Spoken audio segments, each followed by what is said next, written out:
Because we've now somehow gone beyond the threshold of death, we're able to study what happens to mind and consciousness when the brain is potentially shut down. Dr. Sam Parnia has pored over thousands of stories of near-death experiences. He is trying to explain what happens between life and death. Is there a soul?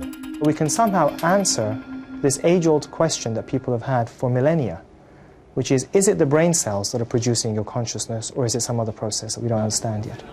He is studying cardiac arrest patients who claim to remember leaving their bodies and witnessing what was going on below. He places pictures high up in the corners of hospital rooms where they cannot be seen by anyone unless they physically leave their body and hover above the scene. The images vary. What we can then do is simply put an image on this side that's only visible if you're looking from the ceiling down. But if a brain-dead person is then revived and has memories of being somewhere after clinical death, how can you explain it?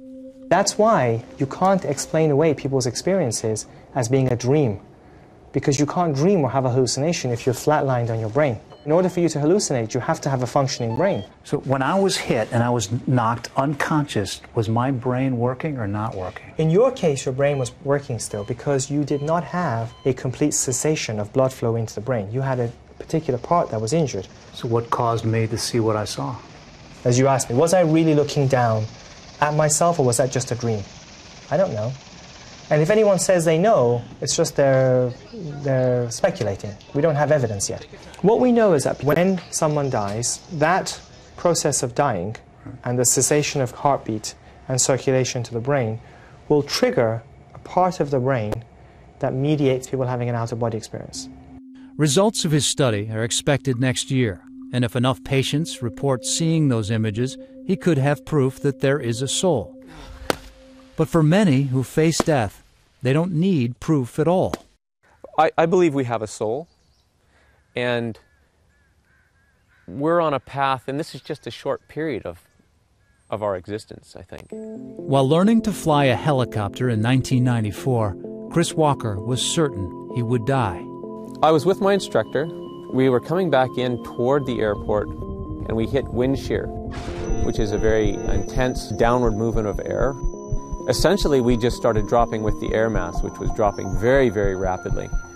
He was never injured, never unconscious. He only believed he was about to die. At that point, the whole world slowed down. Everything just compressed. Time just, everything slowed right down. And the ground was coming up, coming up, coming up. You're sort of watching the altimeter unwind, and you're watching the farms come up closer and closer and closer to you, and you're thinking, is this it? Is this it? Research suggests that the brain reacts in people, like me, facing death because of physical injuries, in much the same way as in those who only think they're about to die. This is when I had the experience of seeing my whole life as if it were a film sped up very fast. While the helicopter plummeted, Chris Walker watched his life flash before his eyes. It was a blur of color.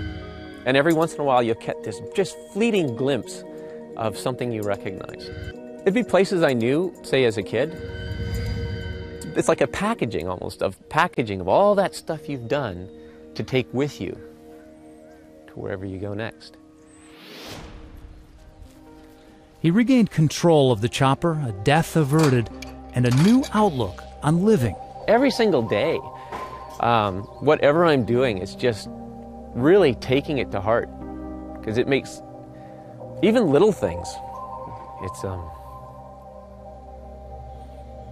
it's really magnificent to be alive.